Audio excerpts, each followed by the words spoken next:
All right, welcome back.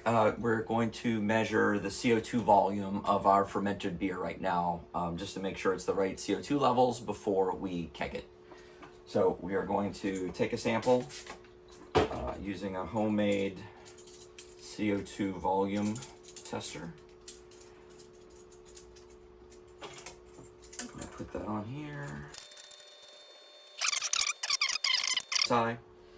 So what we'll do, and it also came out of the refrigerator, so it's cold. It'll be similar temperature to the beer. And our goal is to get beer in here without any foam if possible, and purge out all of the headspace in here. And then we'll seal it off. And then so we'll have this completely full of beer, hopefully with all the CO2 still in solution. And then we'll agitate it, try to get as much CO2 out of solution, and then we can read the temperature and the pressure in here, and we'll look on the chart, on the temperature pressure chart, and use that to figure out how much CO2 is in the beer. So to do this, again, we've got this at about 10 to 12. The tank says it's about 12. We have a bucket of sanitizer here. So we'll plug that in. Here, it's trying to equalize some pressure. We will slowly open this. And I've got the top valve closed at this point, so that we're going to just open it.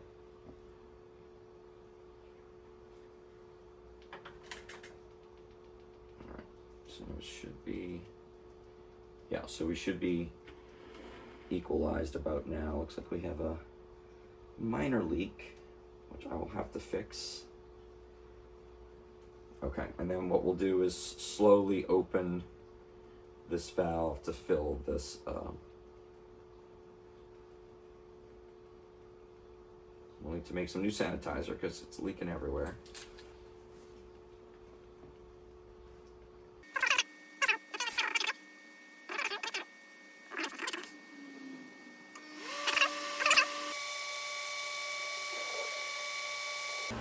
Basically, we want to make sure that there's no bubbles in here, if at all possible. So we're going to wait till we see some foam come up here, and then get some beer. We're trying not to touch the tube because we don't want to heat the tube up too much.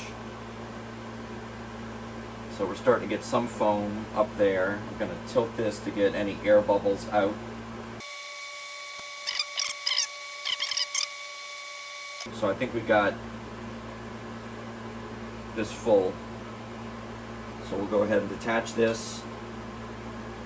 We'll go ahead and turn this off, stop our leak. And then what we're going to do, we're going to shake this for about 30 seconds.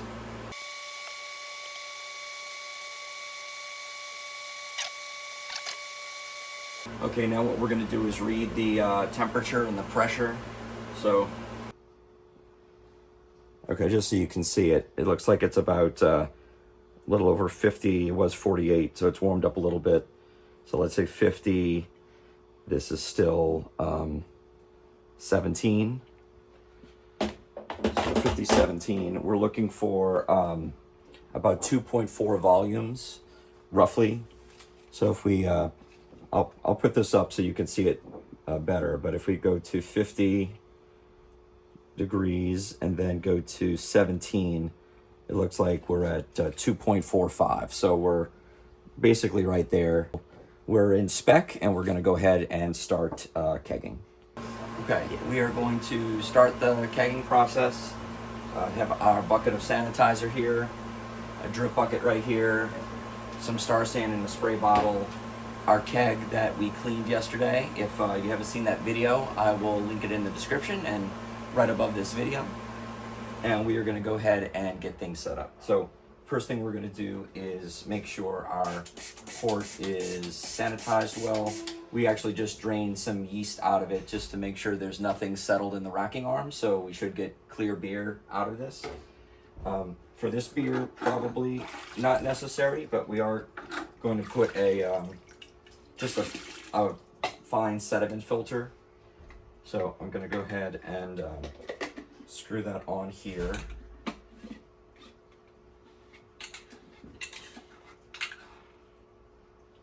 And go ahead and set up our tri-clamps.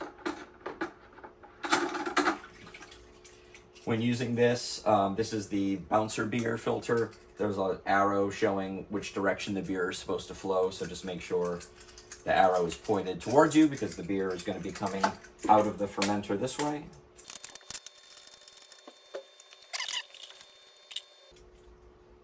This is a gas post. I couldn't find the beer post, so we're going to roll with the gas post for today on this side. All right, and then we've got our tubing. So we've got, so this has already been in the sanitizer. So we are going to go from our ball lock. This is a 3D print just to let sanitizer in easily so that it's easier to get sanitizer through here. So we are going to go from this gas ball lock right here. Put that on here real quick. All right, and then we are going to go into the keg. Gas post up here. I'm going to go ahead and close these valves to start. I think this was like $50 on AliExpress. I've seen these for way more from US outlets, but it's basically pressure release valve. You could use it for spunding, but I'm going to use it just to maintain pressure in the keg so we get some counterflow and don't get too much foam coming up as we fill this keg. So I'll go ahead and so we are good there. What we will do just to get oxygen out of the system, I will take this off real quick. And I'll at least get beer flowing through the filter, and I'll go into this bucket. That'll purge any oxygen in the line, and then we'll hook it back up.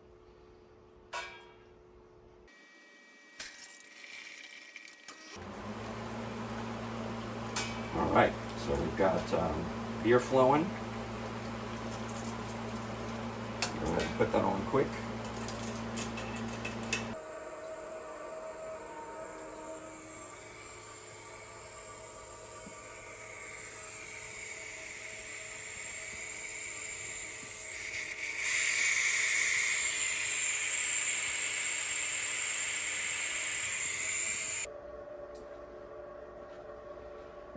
All right, this although this thing does have a safety, like an auto stop, I don't like to get beer all up in here, so I usually will look at the frost level on the keg, and I'll stop it when it gets close. This is for our own club consumption, so if it's not completely full, it doesn't matter to us. So we're going to go ahead and move on to the next keg.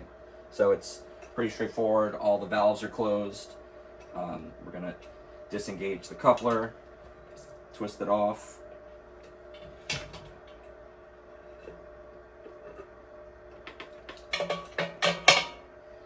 Get the new keg. Make sure we sanitize the top. Throw it on.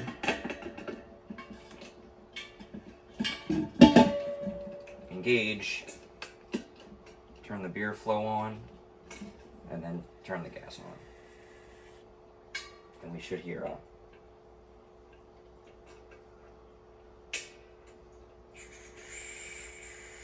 and we can hear the gas coming out, so we know we're good. And then what we'll do is we'll get a hose, we'll rinse all the beer out of here, we'll put some 60% alcohol, spray the top, and then put a cap on it. So I'll show you that at the end.